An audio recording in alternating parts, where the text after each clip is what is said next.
Comme il est si difficile pour l'homme de mettre le doigt sur ce charlatan, sur le caractère, sur ses aspects négatifs, voici une litanie, autrement dit une liste de points de référence qui peuvent permettre à l'homme de saisir, de mieux voir l'activité en lui de ce charlatan. Lorsqu'un homme ne peut pas, avec facilité, donner à un être humain, ça fait partie de son caractère.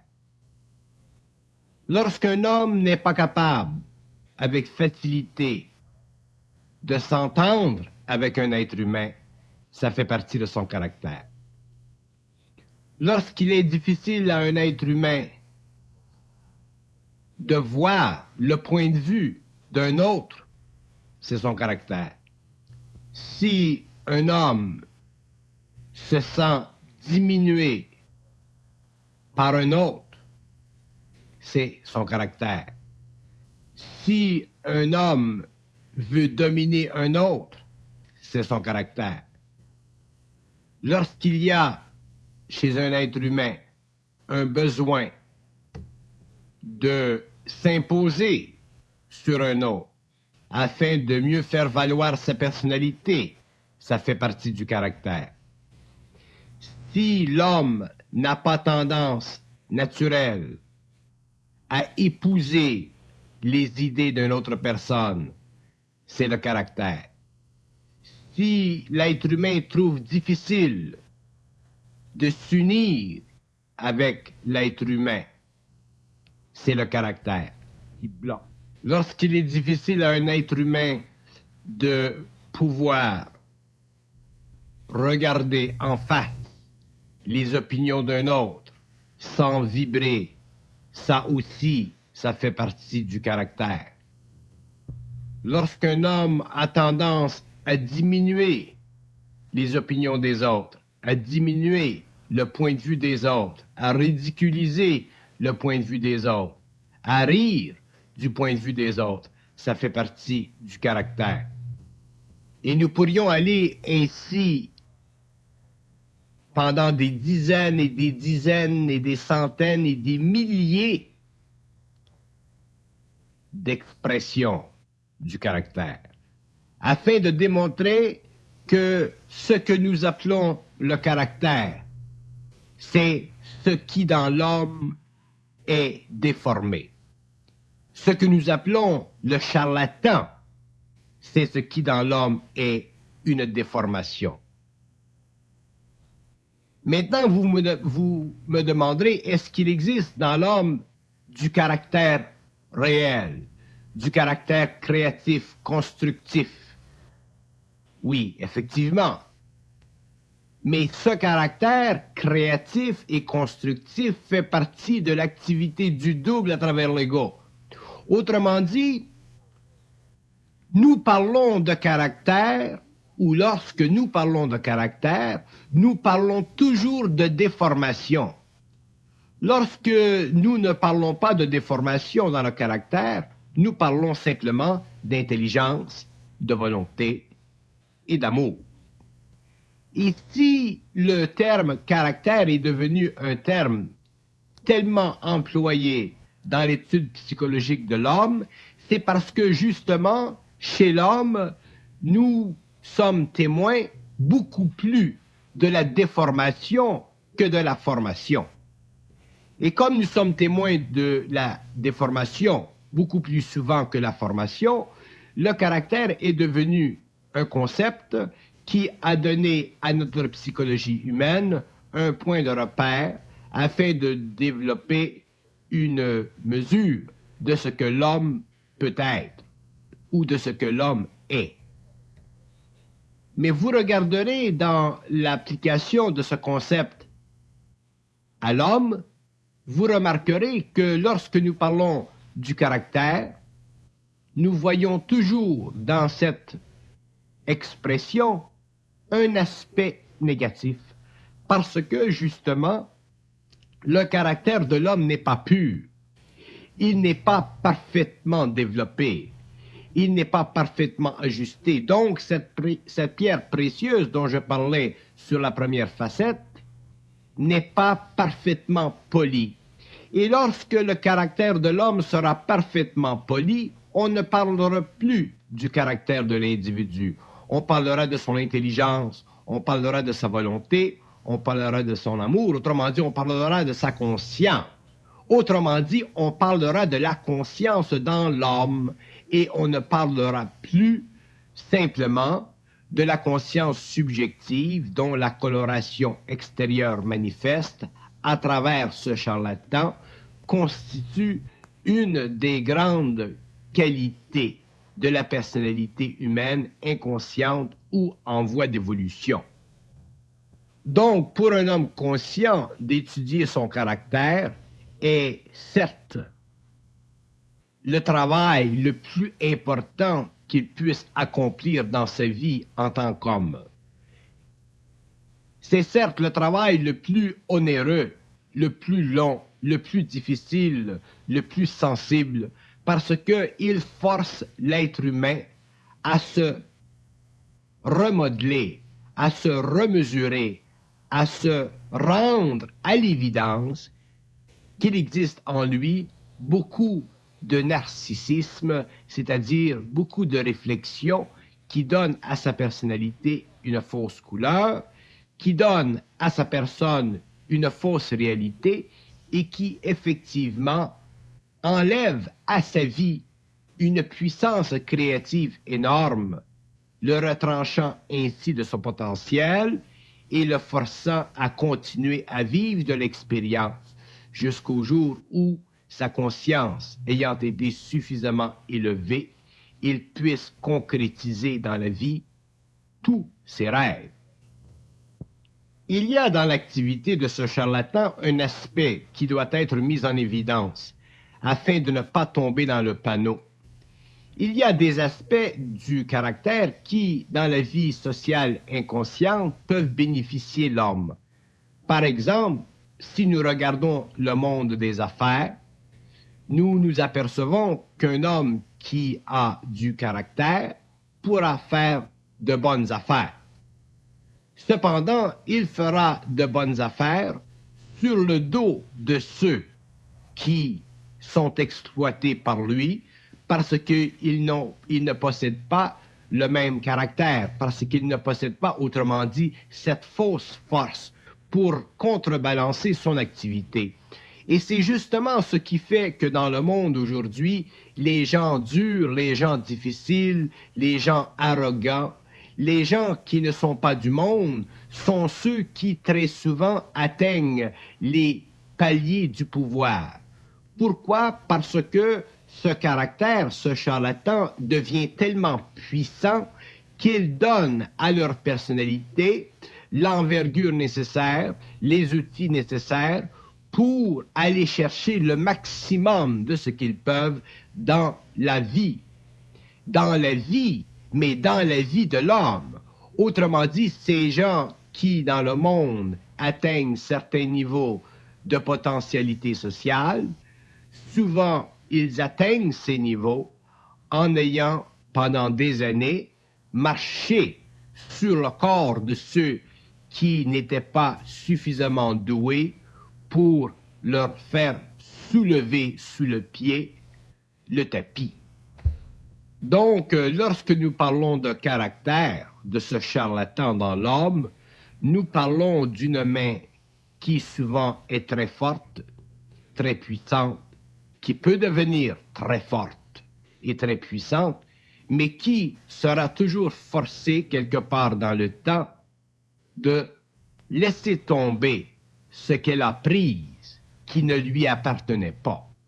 Autrement dit, le caractère ne peut pas incessamment donner à l'homme l'illusion d'une vie bien gagnée, bien partagée, bien construite. Quelque part dans le temps, cet homme, ce charlatan dans l'homme, rencontrera son équivalent et il vivra une expérience qui le forcera à s'ajuster au niveau de son caractère. C'est dans ce sens que nous disons souvent que nous trouvons toujours chaussures à notre pied. Il y a toujours quelqu'un dans le monde qui nous fera vivre une expérience à la mesure de nous-mêmes afin que nous puissions, à travers ce charlatan, à travers notre caractère négatif, apprendre quelque chose de constructif. Dans l'éducation des enfants, l'évolution du caractère de l'enfant est très importante parce que, au fur et à mesure que l'enfant évolue, que son caractère s'ajuste, cet enfant devient plus sensible, plus conscient, plus équilibré, plus ajusté à sa réalité. Donc, nous le préparons au cours des années à pouvoir vivre une vie harmonieuse intérieurement et aussi harmonieuse sur le plan social.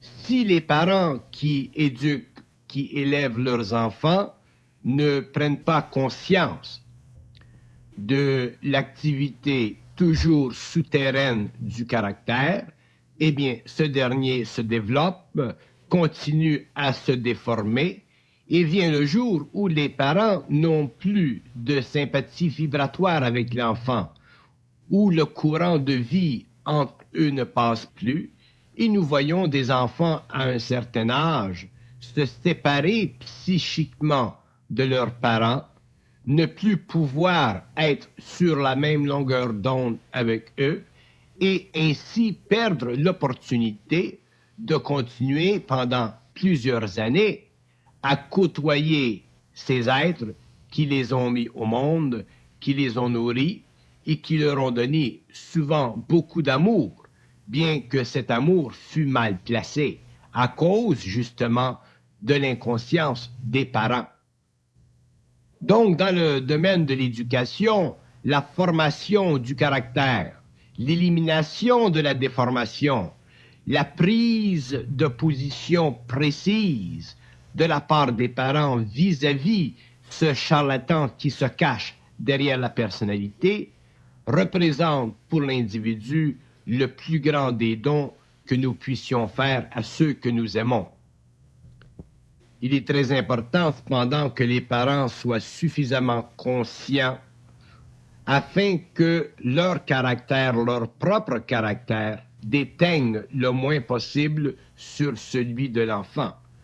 Parce que, alors, ils enlèvent à l'enfant la chance de progresser, ils enlèvent à ce dernier la capacité de se manifester, et ces enfants perdent une grande quantité de leurs propres énergies. Ces énergies deviennent refoulées, et souvent, elles doivent se remanifester plus tard dans des conditions qui ne sont plus appropriées à la manifestation d'une vie créative et consciente. Donc, dans l'éducation des enfants, il doit y avoir beaucoup de conscience. Non pas simplement de l'amour, mais de la conscience. Parce que l'amour de l'homme pour l'homme sans conscience est un amour qui souvent est directement coloré par le caractère. Donc, il faut qu'il y ait de la conscience, mais une conscience suffisamment ajustée pour que le parent puisse voir à travers le caractère de l'homme, de l'individu, de l'enfant, et ainsi ajuster ce dernier au fur et à mesure que se manifeste dans la vie cet aspect de la personnalité qui coïncide effectivement avec des failles, c'est-à-dire avec un besoin de redressement. Le caractère doit être redressé constamment au cours de l'éducation parce qu'il représente un mouvement de l'énergie de l'âme qui doit être rendu conscient, c'est-à-dire qui doit être amené à un niveau de conscience afin que l'homme, l'individu, l'enfant, plus tard, puisse bénéficier d'une conscience au lieu de bénéficier simplement d'une personnalité en relation avec un caractère qui demeurera pour lui toute sa vie une épine dans le pied. Donc, les parents ont avantage à prendre conscience de la pertinence de cette situation afin de pouvoir donner le maximum à leurs enfants, et ce maximum, il est inévitablement relié au développement, à la formation et à l'ajustement de leur caractère. Parce que l'enfant sera obligé de vivre pendant des années ensuite, éloigné des parents et assujetti à cette partie de lui qui n'aura pas été travaillée pendant l'éducation primaire, pendant l'éducation du bas âge. C'est maintenant que les parents doivent travailler sur le caractère. Et pour ce, il faut qu'ils en soient très conscients. Car s'ils ne sont pas conscients du caractère, s'ils ne le sentent pas, s'ils ne perçoivent pas, à ce moment-là, ils n'agiront pas en fonction de son redressement et l'enfant grandira entaché de lui et ne pourra pas plus tard bénéficier d'une conscience suffisamment ajustée pour vivre une vie à la mesure de son évolution. Donc, la responsabilité des parents dans l'éducation est directement reliée à ce redressement de caractère, à la perception des failles qui existent en lui, afin de pouvoir donner à l'enfant un mode d'expérience futur qui coïncidera avec son plus grand bien. Chaque enfant qui vient au monde, selon la position des astres, possède un caractère qui cache des qualités, mais qui manifeste aussi des failles. Et ce sont les failles qui doivent être éliminées parce que si ces failles ne sont pas éliminées, les qualités seront diminuées automatiquement. C'est un peu comme le phénomène de la mauvaise herbe dans un jardin. Si vous avez une bonne terre, si elle est bien nourrie et que vous avez des plantes, les mauvaises herbes enlèveront à la terre et aux plantes le nutritif et elles se nourriront elles-mêmes et elles deviendront fortes et éventuellement la terre perdra et les plantes aussi perdront de leur vitalité. C'est la même chose sur le plan du caractère, sur le plan de l'éducation. Si les parents ne travaillent pas à l'élimination de ce qui est déformé dans le caractère, et ils peuvent très facilement le voir, puisqu'ils sont, par sympathie vibratoire, très près de l'enfant, à moins qu'ils ne se cachent de le voir. À ce moment-là, naturellement, ils ne pourront jamais donner à cet enfant une bonne éducation. Mais si les parents regardent de très près l'enfant au cours de son évolution, au cours de sa jeunesse, ils s'apercevront de la manifestation du charlatan en eux, ils pourront le redresser, ils pourront l'ajuster, et après quelques années, ils verront que l'enfant grandit bien, qu'il grandit avec facilité, et qu'il est prêt à s'acheminer lui-même parce que les obstacles de la programmation astrologique auront été diminués à leur maximum afin de donner à ces enfants une plus grande liberté d'expression, de vie et d'expérience plus tard. Mais si les enfants doivent, à 18, 19, 20 ans, commencer à vivre et porter sur leur dos ce caractère qui n'a pas été changé, transformé, formé, transmuté par les parents, à ce moment-là, cet enfant est plus pauvre qu'il ne l'était avant de venir sur la planète. Parce qu'il n'a pas été donné les outils nécessaires pour confronter ou être confronté à une nouvelle expérience. Il ne s'agit pas pour un enfant de revenir sur le plan matériel et recommencer dans les mêmes tracts qu'il a connus auparavant. Il s'agit pour un enfant qui revient sur le plan matériel, ces enfants que nous aimons, d'être amenés petit à petit à vivre une vie nouvelle, une vie neuve, une vie qui ne coïncide pas avec les anciennes mémoires, mais une vie qui s'ouvre complètement sur du neuf, non pas sur le plan de la civilisation, mais aussi sur le plan interne et en relation avec l'apport que des parents consciencieux, aimants, intelligents et conscients peuvent donner à des êtres chers et près d'eux.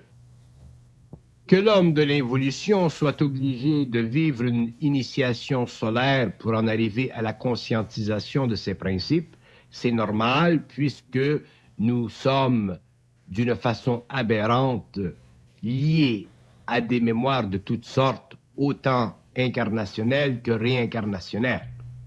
Mais que nos enfants soient obligés demain de vivre des vies qu'ils ne puissent pas mener à bien de leur propre conscience ou à partir de leur propre conscience, éveillés en très bas âge par des parents conscients, c'est une très grande perte. C'est un retour en arrière ou c'est une répétition vers l'avant. Et aucun parent conscient ne veut ceci de ses enfants ou pour ses enfants. C'est pourquoi il est très important dans le domaine de l'éducation de prendre en main l'évolution du caractère de nos enfants. C'est certes la tâche la plus importante, la plus délicate, celle qui nécessite de la part des parents la plus grande dépense d'énergie parce que elle force les parents à être présents consciemment dans la vie consciente ou inconsciente de l'enfant pendant des années. Les enfants sont obligés de vivre sous le regard des parents et les parents sont obligés de vivre en résonance constante avec les manifestations de ce charlatan, de ce caractère, autrement dit, de cette pierre qui n'est pas encore polie. L'étude du caractère est certainement une étude extraordinaire parce qu'elle comporte dans son sein la totalité des mécanismes internes de l'ego qui demain permettront à l'ego de vivre une vie sur la terre en raison de la conscience créative de ce dernier. Donc, l'étude du caractère, le travail sur le caractère d'un enfant demande que les parents soient de plus en plus avertis de la grande nécessité de corriger ce qui leur semble objectivement être une aberration de ce caractère. Et si les parents, pour des raisons d'émotion, des raisons d'hypersensibilité, des raisons d'amour mal placé ou des raisons d'émotivité, ne font pas ce travail, qu'ils ne viennent pas dans 10 ou 15 ans pleurer et dire « Mais qu'est-ce que j'ai fait ?» Ce n'est pas ce que vous avez fait, c'est ce que vous n'avez pas fait. Et souvent, c'est ce que nous n'avons pas fait qui est le pire. Ce n'est pas ce que nous avons fait. Ce que nous avons fait peut se défaire s'il a été mal fait. Mais ce que nous n'avons pas fait ne peut pas être rendu à l'enfant parce qu'il n'en a jamais pris conscience. Vous ne pourrez jamais être blâmé pour ce que vous avez fait, même si ça n'a pas été parfaitement exécuté, mais vous pourrez toujours être blâmé si vous n'avez pas fait ce que vous aviez à faire. Parce que, justement, on pourra dire de vous que vous n'avez pas été suffisamment conscient pour prendre en main vos émotions, pour prendre en main ces aspects de votre personne qui vous empêchaient de mettre le doigt sur cette vibration qui passe à travers le psychisme de votre enfant et qui lui fait démontrer qu'il n'est pas ajusté à une conscience en évolution.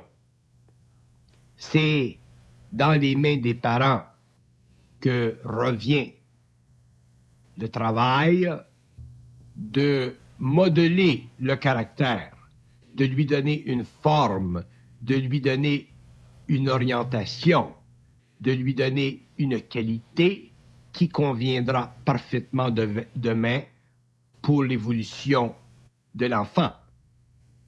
C'est dans les mains des parents que revient la responsabilité de s'assurer que la mémoire incarnationnelle et réincarnationnelle ne tache pas la vie future de l'enfant.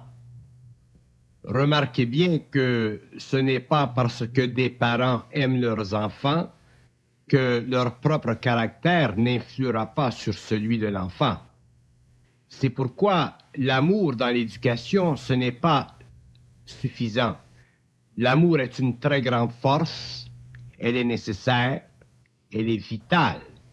Mais de la conscience de soi-même, c'est-à-dire une conscience suffisamment objective pour pouvoir éliminer notre caractère ou les failles de notre caractère, d'influencer le caractère de l'enfant, c'est aussi très important parce que l'enfant est un être qui grandit par impression. Et même si nous l'aimons, nous transmettons des aspects de notre caractère à ce dernier si nous ne sommes pas suffisamment conscients de notre propre caractère qui puisse faire interférence avec son évolution. C'est pourquoi il y a retransmission et retransmission des caractéristiques de personnalité de parents à enfants dans l'évolution de ces derniers. Et ceci n'est pas toujours bon parce que la transmission de nos caractéristiques sur le plan du caractère ne sont pas toujours bonnes. Il y a des parents qui transmettent à leurs enfants des aspects positifs, créatifs de leur caractère, ceci fait partie de leur conscience. Mais il y a aussi des parents qui transmettent à leurs enfants des aspects négatifs de leur caractère. Les enfants absorbent ces aspects et continuent à renforcer leur propre caractère d'une façon négative. Donc, s'il y a amour pour nos enfants, il doit y avoir conscience objective de notre travail d'éducateur vis-à-vis eux, et nous sommes obligés de voir à certains moments de la vie que l'enfant, dans son caractère, doit être redressé, même si nous l'aimons. Nous ne pouvons pas nous permettre de ne pas redresser le caractère de l'enfant par amour. Ceci est une très grande erreur et l'enfant en souffrira toute sa vie. Il y a des parents qui aiment tellement leurs enfants qu'ils n'oseraient jamais redresser leur caractère au-dessus ou au-delà d'une certaine peine que peut leur infliger un tel redressement. Ceci est une erreur. L'enfant doit être ajusté, il doit être dressé, il doit être amené au cours de son éducation à un épanouissement total de sa personnalité. Mais cet épanouissement total de la personnalité nécessite que son caractère soit ajusté. Sinon, les failles de son caractère diminueront sa personnalité et l'enfant en sera demain appauvri. Il y a des parents qui, parce qu'ils aiment beaucoup leurs enfants, parce qu'ils sont très sensibles à eux, sont inquiets dans le redressement du caractère. Ils ne veulent pas aller trop loin, où ils questionnent, où ils ont le doute, où ils ont la culpabilité. Ceci est dangereux parce que ils sont empêchés de manifester une responsabilité créative et consciente vis-à-vis ceux qu'ils aiment.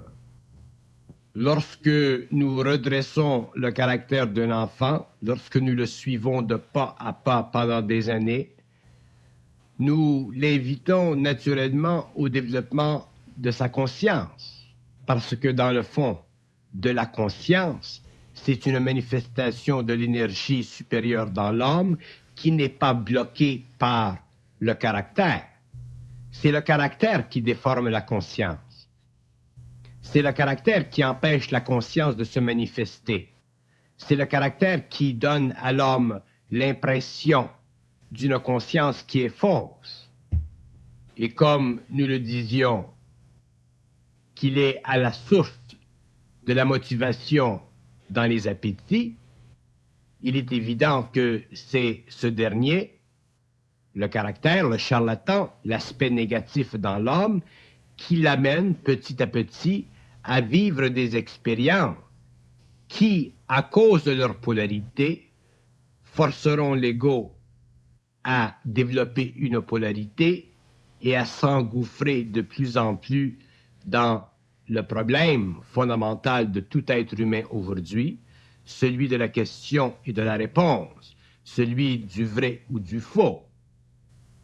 Si l'homme évolue en relation avec des parents qui sont conscients en ce qui concerne le redressement du caractère, cet homme grandira petit à petit et la polarité n'aura pas l'effet sur lui qu'elle a eu sur les enfants de l'involution. Autrement dit, il grandira de plus en plus certain, de plus en plus sécure, de plus en plus réel, et graduellement sa conscience prendra en main son action. Elle manifestera à travers sa personnalité une qualité d'action qui coïncide avec le juste rapport qui doit exister entre l'ego et l'esprit, de sorte que le caractère ne sera plus là pour infliger à l'ego constamment des pertes de conscience, réduisant ce dernier à une vie polarisée, donc réduisant ce dernier à une vie de souffrance. Nous disons que le redressement du caractère chez un enfant est l'aspect le plus important de sa vie. C'est justement là que l'enfant est préparé demain à vivre une vie parfaitement équilibrée.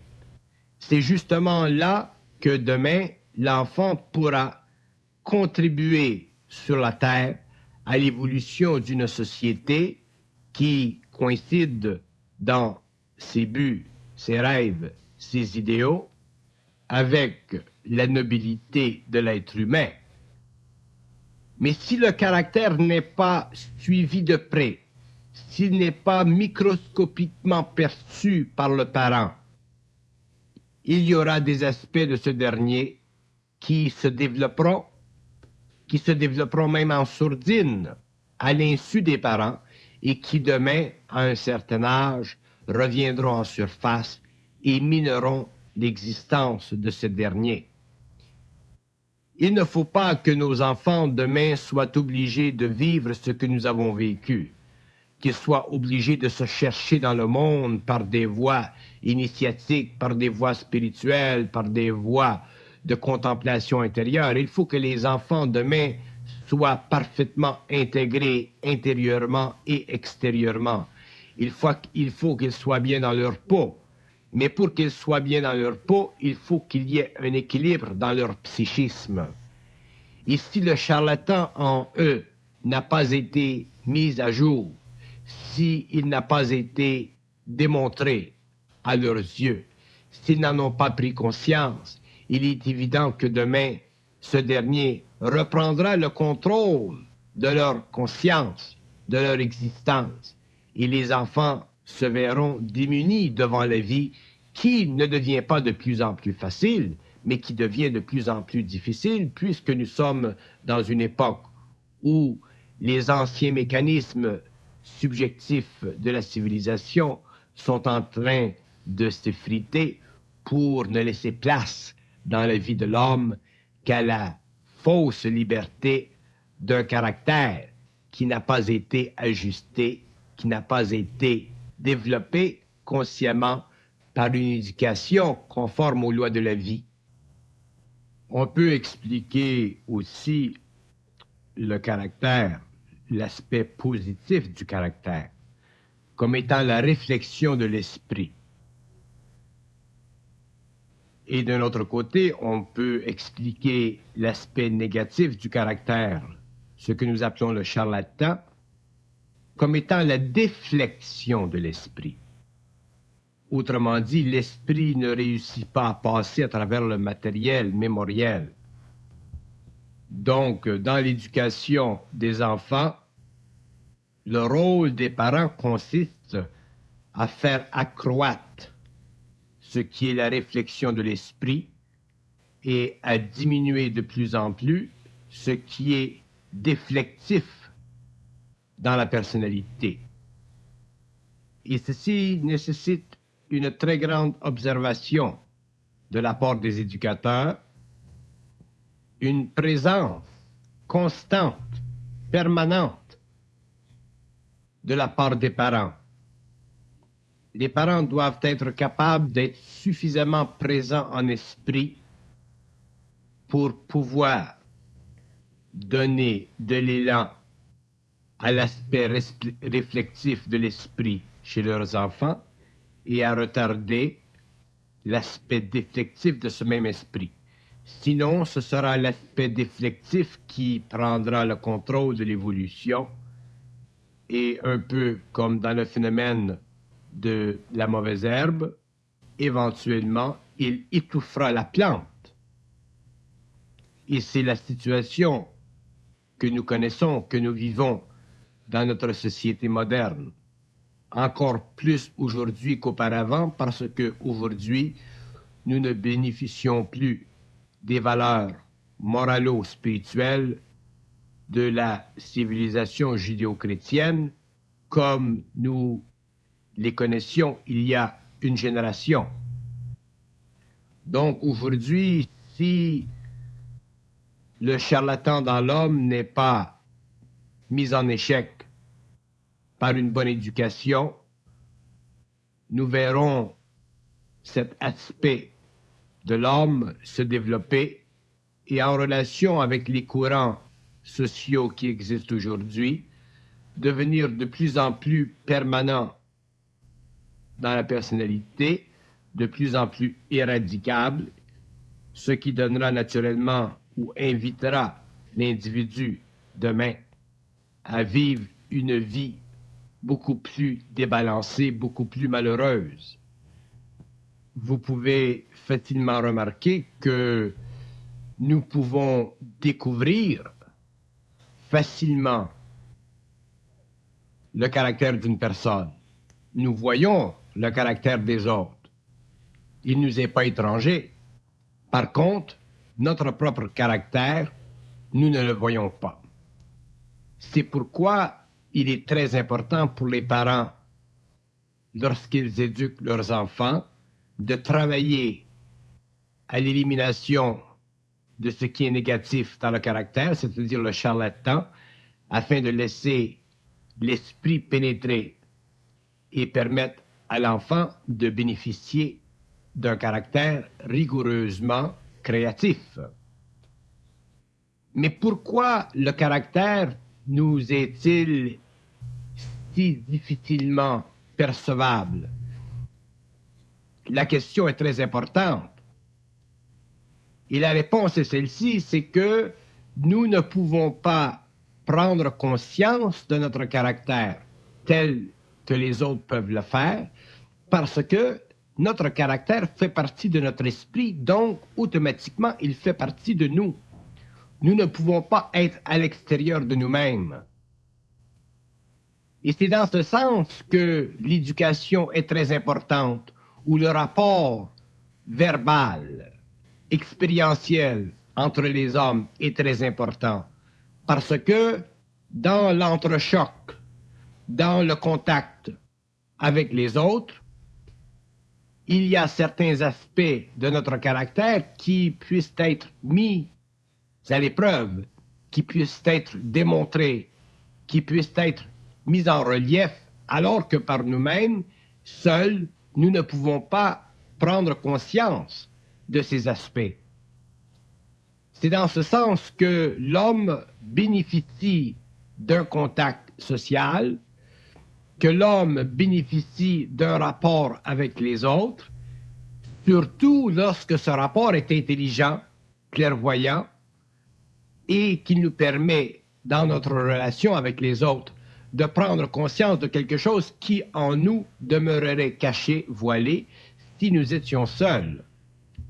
Donc, le caractère étant une partie ou un aspect occulté de l'homme, de la personnalité humaine, il est important pour ce dernier de prendre avantage de ses expériences de vie, surtout dans la société, dans le travail, dans la famille, parmi les amis, où le caractère peut être mis en relief.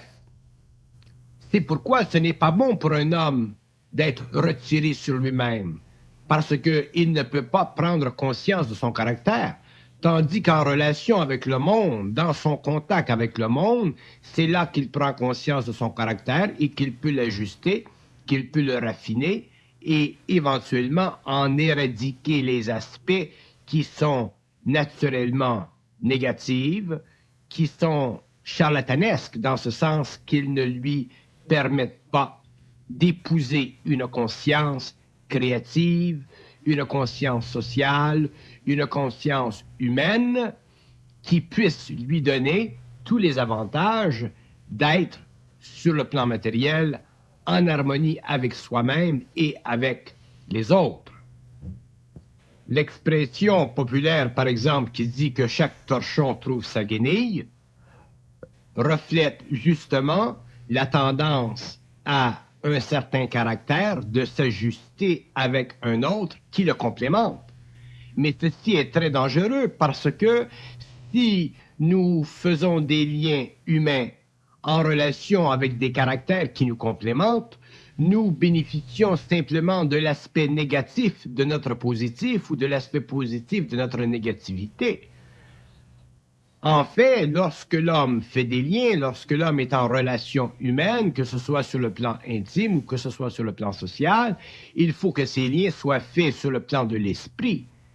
À ce moment-là, l'homme, les hommes ensemble bénéficient d'une territorialité qui est universelle, donc ils n'ont pas à subir les menaces d'un caractère qui profane la nature de la conscience humaine, et ils peuvent alors bénéficier de liens sur le plan humain qui convergent et qui leur permet à la longue de bénéficier de leur esprit de plus en plus jusqu'à temps que ces liens, ces relations humaines soient réellement parfaitement éclairés par la lumière commune, mais universelle à tous ces hommes.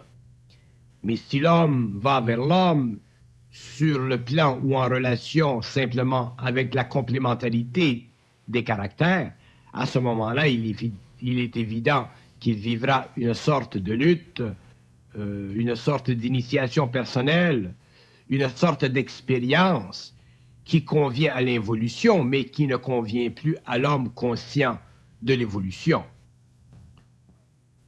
Si nous devons souffrir pour être ensemble, c'est de la stupidité.